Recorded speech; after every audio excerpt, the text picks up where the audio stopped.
한번 띄워주시겠습니까? 네, 사진 한번 보겠습니다.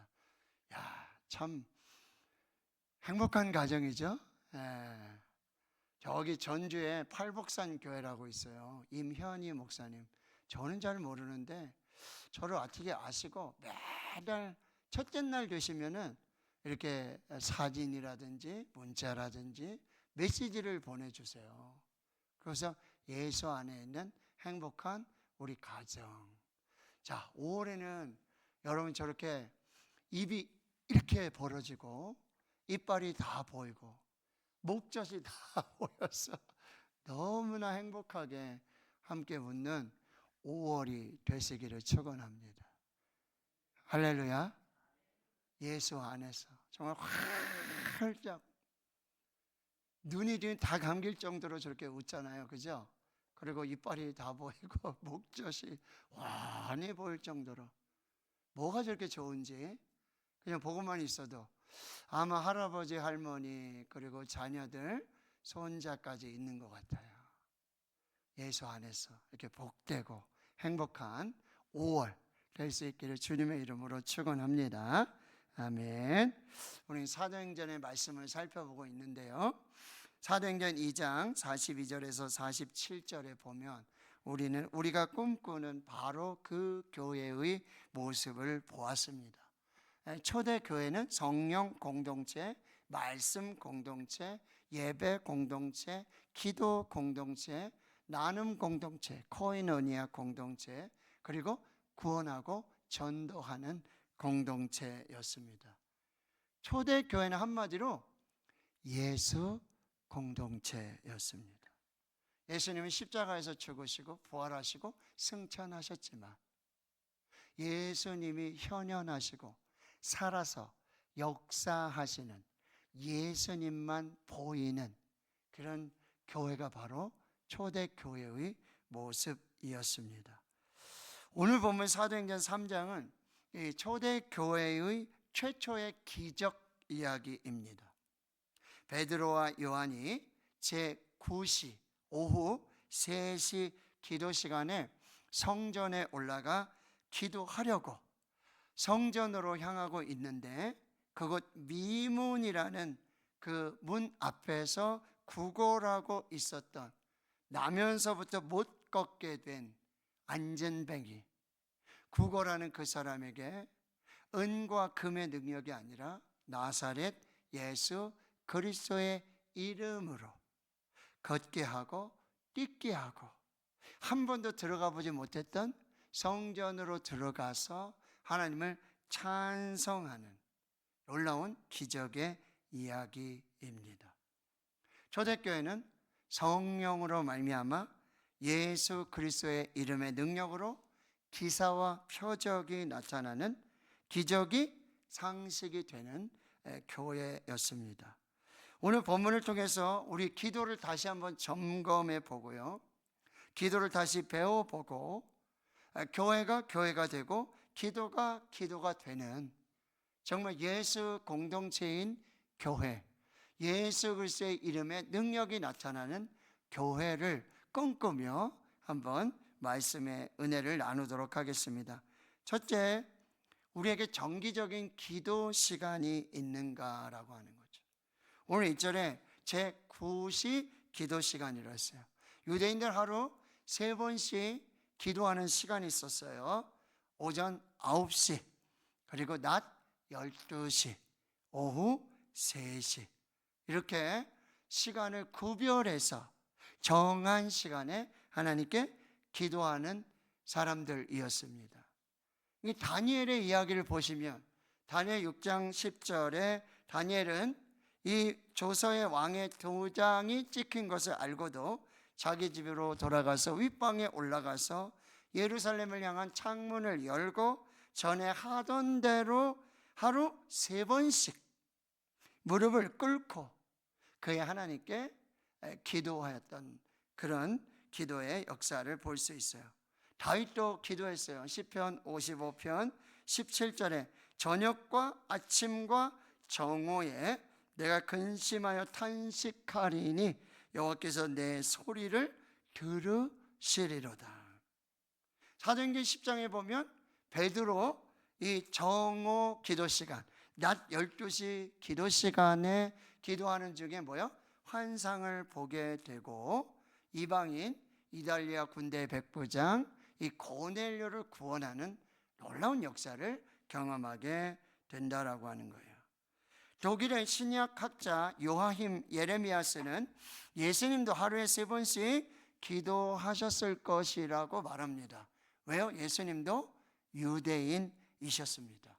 그리고 예수님 성경에 보시면 실제로 아직도 날이 밝기 전에 일어나서 한적한 곳에 나가서 기도하셨습니다. 그리고 습관을 따라서 밤에 겟세마네 동산에 가서 기도하셨습니다. 예루살렘에 오실 때쯤이면 항상 성전을 찾으셨고요. 6월절 이런 절기에도 성전을 떠나지 아니하셨어요. 내 아버지의 집이다. 내가 거기서 말씀 보고 기도하고 하나님의 은혜를 따라 사는 것은 당연하다라고 말하고 있다는 거예요. 이렇게 신약 성경을 제외하고도 가장 오래된 기독교 문서 디다케라고 하는 문서가 있어요.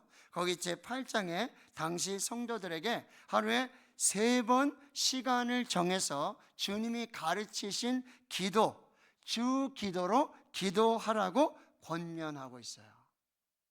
초대 교부들 클레멘스, 오리게네스 이런 사람들의 글에도 보면은 하루 3번씩 기도가 당연하다라고 말하고 있어요. 아침, 점심, 저녁에 우리 하루 3번 식사를 하듯이 기도 역시 하루에 3번 우리가 작정해서 실천해서 기도할 수 있다라고 하는 거예요. 19세기 미국 영적 대각성을 이끌었던 조나단 에드워즈 목사님은 10대 시절에 10대 때에도 하루에 5번씩을 개인 기도 시간을 가졌다. 은밀하게 하나님 앞에 기도했다. 5번을 그렇게 고백하고 있고요. 종교개혁자 칼뱅도 기독교 강요에서 하루에 5번 이상 기도할 것을 권고하고 있습니다. 하루 5번 기도 가능할까요? 가능합니다. 왜냐하면 아침에 일어나서 우리 한번 기도할 수 있어요. 침상에서든지 새벽에 교회 와서 기도할 수 있어요. 출근하기 전에 기도할 수 있고 학교 가기 전에 기도할 수 있어요. 하루 시작하면서 기도하고요. 아침, 점심, 저녁 세 끼 먹으며 우리 식사기도 꼭 하잖아요. 그때 우리가 하나님의 이름을 부르며 기도할 수 있어요. 저녁에 잠들기 전에 우리 기도하면 하루에 5번 기도할 수 있어요. 지금도 여러분 이슬람 교도들을 보면 어떻습니까? 그들이 정해진 이 기도 시간이 되면은 이렇게 매트를 가지고 다니면서도 그렇죠? 거기를 깔고는요 그 모스크를 향해서 그렇게 기도하잖아요. 그리고 뭐 공항이든 뭐 학교든 어느 곳이든지 지금 이슬람 교도를 위한 그런 기도의 방이 지금 마련되고 있다라는 사실이에요. 이렇게 5번씩 그들이 기도하고 있는데 이 5번의 이 규율이 생기게 된 이유가 뭔지 아세요? 이슬람 교도들이 하루에 5번씩 시간에 정해진 시간에 엎드려서 그렇게 기도하고 있는데 이러한 규율이 만들어진 이유가 초대교회의 기독교인들이 하루에 5번씩 기도하는 모습을 본받아서 우리도 5번씩 기도하자. 이거 규율로 지켜서 반드시 지키자라고 했다라는 그런 기록들이 발견되고 있다라는 사실이에요. 그렇다면 우리는 여러분 기도하면 뭐 하루에 1시간, 뭐 2시간, 3시간, 뭐 7시간 하시는 분도 있고 아무튼 오래 기도하는 거 이거 우리가 굉장히 신앙의 경건의 미덕으로 우리가 얘기하고 있지만 이 5번의 기도 그 시간이 얼마였는지는 정확히 알 수 없지만 길이는 얼마였는지 알 수 없지만 시간을 정해서 규칙적으로 기도했던 이 초대교회의 기도의 전통들 우리가 다시 회복해야 될 필요를 느끼게 된다는 거예요. 시편 기자는 시편 119편 164절에 주의 의로운 규례들로 말미암아 내가 하루 7번씩 주를 찬양하나이다. 이 시편 이 기자는 하루에 7번씩 기도했다는 거예요. 예, 극동방송에 무림의 고수 머리가 성경의 고수 뭐 이렇게 해가지고 나오는 매일 저녁 6시 하는 방송이 있어요. 그 중에 이제 성경을 읽는 법, 성경을 다독하시고 성경을 속독하시고 성경을 막 선포하시면서 기도하시고 막 찬송을 하는 그 영국의 선교사로 계신 한 목사님은요, 이 말씀 주의 의로운 규례들로 말미암아 내가 하루 7번씩 주를 찬양하나이다. 그래서 새벽 기도를 마치면은 7곡의 찬양을 한다는 거예요. 굉장히 율법적이죠. 여기 7번씩 주를 찬양한다니까 하루에 꼭 7 찬양을 딱 선별해 놓고 그거를 한 곡씩 한 곡씩 찬양을 한다는 거예요. 가사를 묵상하면서. 그런데 이 찬송에 뭐라 했어요? 곡조 있는 기도라 그랬잖아요. 그 7 찬양을요 정말 마음을 다해서 그 가사를 묵상하며 마음에 새기면서 기도하는 마음으로 7 찬양을 올려드리면 그 다음에 하늘이 열리고 기도가 열리고 성령이 역사하는 그 놀라운 기도의 시간을 갖고 있다고 막 간증을 하시는 거예요. 나도 한번 해볼까? 잘 안 되더라고요. 초대교회 교부 앤드류 모레, 기도의 성자 앤드류 모레는 이렇게 말해요. 정기적인 기도 시간이 없는 사람은 기도하지 않는 사람이다. 정기적인 기도 시간이 없는 사람은 기도하지 않는 사람이다. 그러니까 여러분 정기적으로 매일매일 새벽 기도 하셔야 돼요. 수요 기도회만이라도 여러분 참석하셔요. 금요 라파 기도회, 금요일은 기도하는 날. 오늘 제가 좋아하는 삼성 라이온즈 야구 중계를 안 하는 거예요. 아무리 스포츠 TV를 돌려봐도 야구 중계를 안 해요.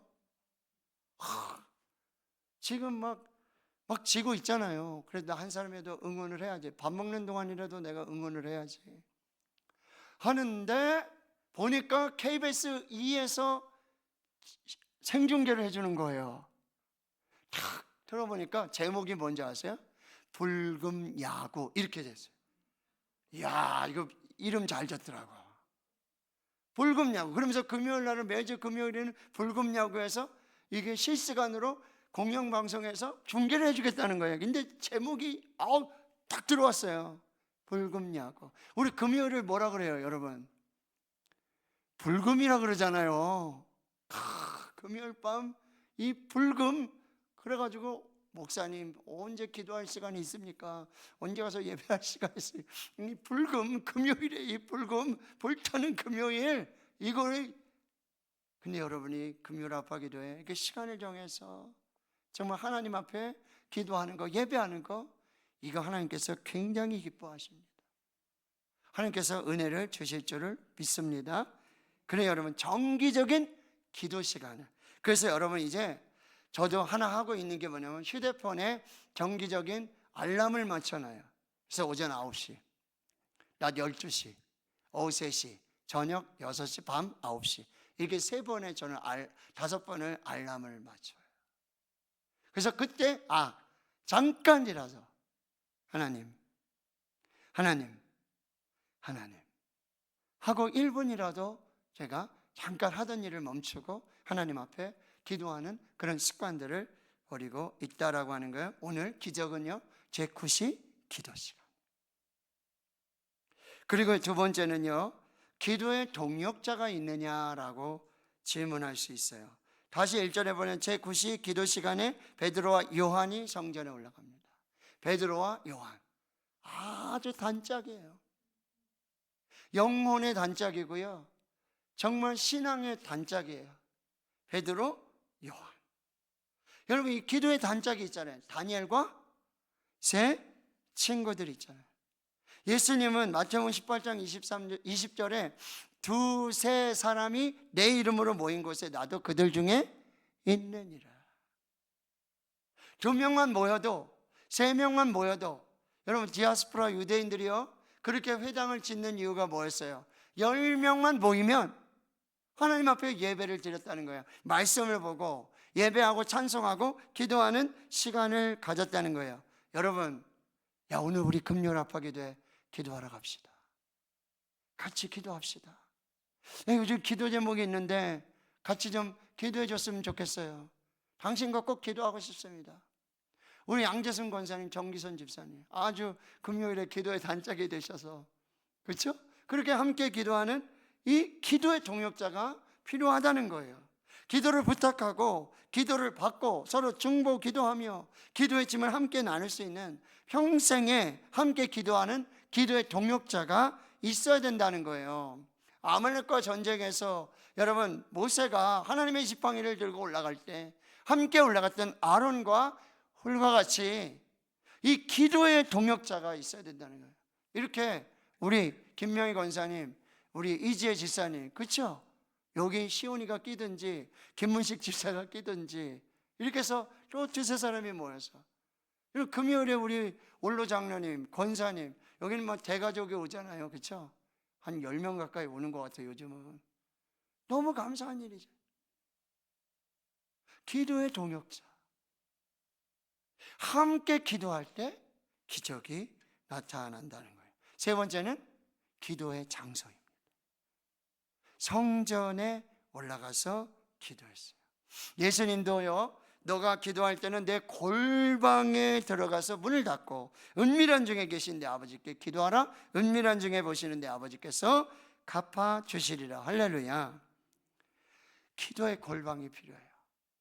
이 성전의 기도가 필요한 거예요. 내 집이 만민이 기도하는 집이라고 말하고 있다는 거예요. 가정에서 기도할 수 있어요. 골방에서 기도할 수 있어요. 그리고 여러분 사무실에, 여러분 사업체에 기도의 골방을 만들 수가 있다라고 하는 거예요. 제 목양실은요, 책방이 되죠. 설교 준비하는, 책 보고 성경 보고, 그 다음 뭐야? 골방이 돼요. 기도의 방이 된다라고 하는 거예요. 여러분의 정말 영혼의 기도의 방. 여러분 영화 워룸이라고 아시나요? 워룸. 그러니까 전쟁을 하게 될 때면 이 작전, 지휘, 사령부 딱 사람들이 모여서 전략을 짜고 전술을 짜고 작전을 이루어가는데, 여러분 거기 한 여성이 나오는데, 그 여성이 뭐야? 집안의 한 부분, 골방, 이 벽장을 뭐야? 워룸. 기도는 영적 전쟁이. 그래서 그곳에서 말씀을 붙들고 기도하며 남편을 위해서, 자녀를 위해서 그렇게 기도할 때 그곳에서 역사들이 나타나는 워룸. 여러분 기도의 골방이 반드시 필요하다라고 하는 거예요. 그럼 또 우리는 무엇을 기도할 것인가? 여러분 보세요. 3절에 그가 베드로와 요한이 성전에 들어가려 함을 보고 구걸하는 것. 5절 그가 그들에게서 무엇을 얻을까요? 바라보거늘. 여러분 기도는 구걸하는 게 아니에요. 기도는 거지가 한 번 주십시오. 기도는 구걸하는 게 아니에요. 기도는 거지처럼 하면 안 된다라고 하는 거예요. 기도를 마치 사람에게 구걸하듯 하나님께 구걸하는 기도는 기도가 아니에요. 기도가 돼야 된다는 거예요. 무엇을 먹을까, 무엇을 입을까, 무엇을 마실까, 이거를 구걸하듯이 하나님께 구걸하는 기도는 기도가 아니라고 하는 거예요. 이건 다 이방인들도 하는 기도라고 말씀하세요. 그러니 너희는 먼저 그의 나라와 그의 의를 구하라. 그리하면 이 모든 것을 너에게 더하여 주시리라 말씀하세요. 기도는요, 우리가 거지처럼 구걸하는 게 아니에요. 기도는 특권이에요. 하나님의 자녀된 특권이에요. 하늘 아버지에게 구하는 자에게 좋은 것을 주시지 않겠느냐. 악한 자라도 좋은 것으로 주실 텐데 구하는 자에게, 기도하는 자에게 좋은 것으로 주시지 않겠느냐 말씀하죠. 기도는 특권이에요. 기도는 권세입니다.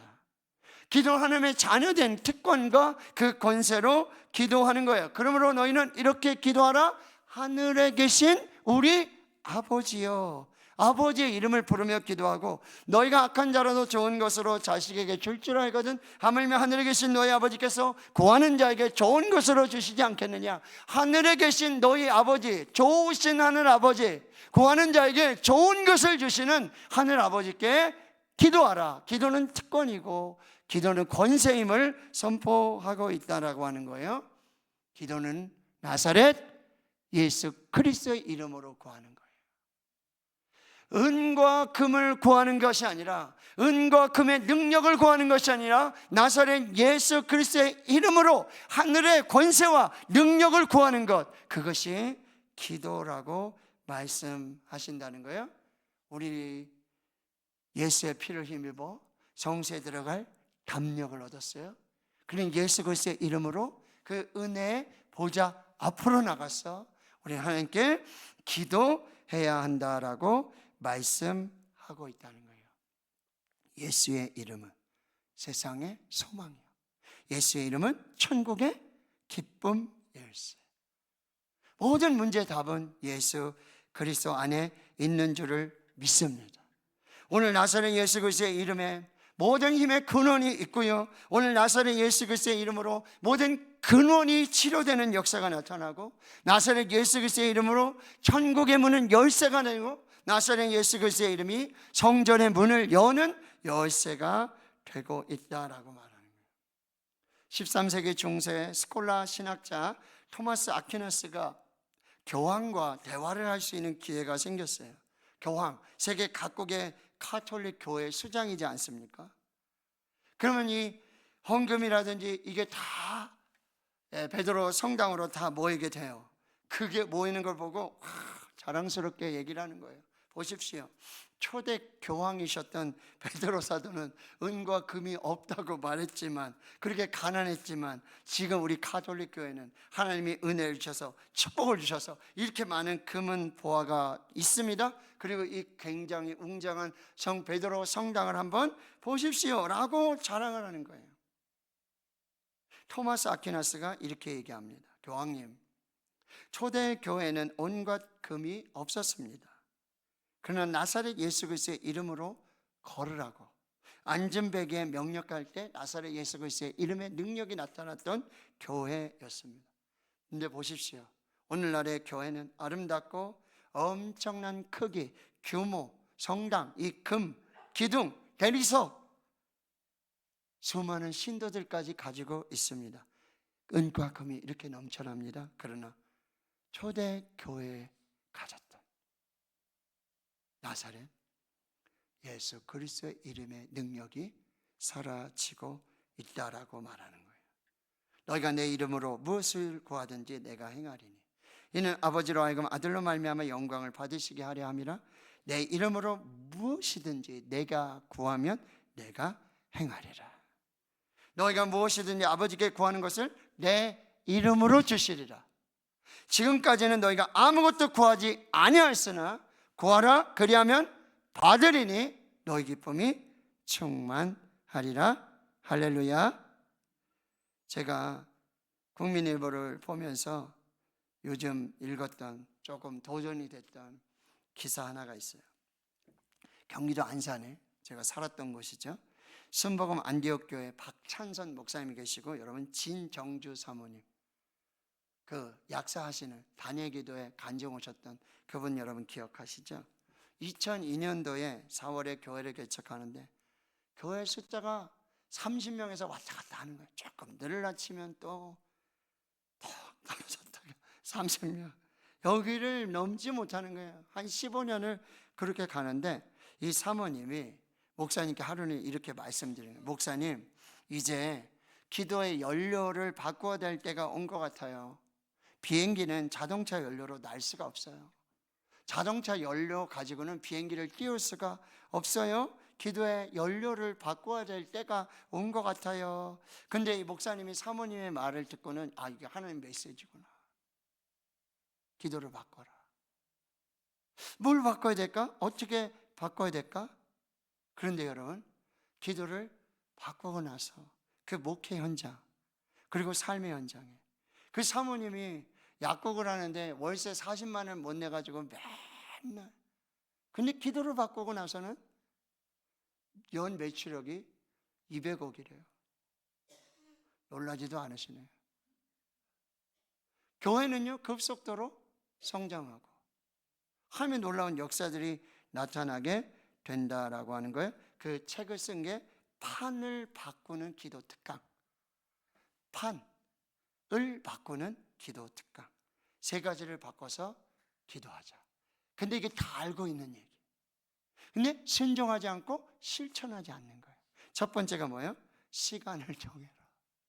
둘째, 장소를 구별하라. 다 나오는 얘기잖아요. 시간을 정해라. 그리고 장소를 정해라. 세 번째는 기도 노트를 준비해서 하나님과 대면하라. 세 가지 하라는 거예요. 시간을 정해라. 장소를 구별해라. 기도 노트. 드리는 기도가 아니라 듣는 기도. 세 가지를 순종하라. 이 메시지를 받고요. 그대로 순종했어요. 그가 그렇게 말하는 거예요. 모두가 알지만 행하지 못했던 이 작은 순종을 지속할 때 비로소 삶의 연료가 바뀌고 인생의 비상이 시작됐다라고 말해요. 판을 바꾸는 기도 특강. 책 사보지 마시고 세 가지만 기억하세요. 여러분, 시간을 정해라. 장소를 구별해라. 노트를 들고 하나님 앞에 독대하라. 하나님의 말씀을 들으라. 저와 여러분의 인생에도 판이 바뀌어지는 기도의 역사가 일어나기를 주님의 이름으로 축원합니다. 우리가 다 알고 있는 얘기예요. 근데요, 우리가 순종하지 못했고 지속하지 못해서 일어나지 않는 역사들이라는.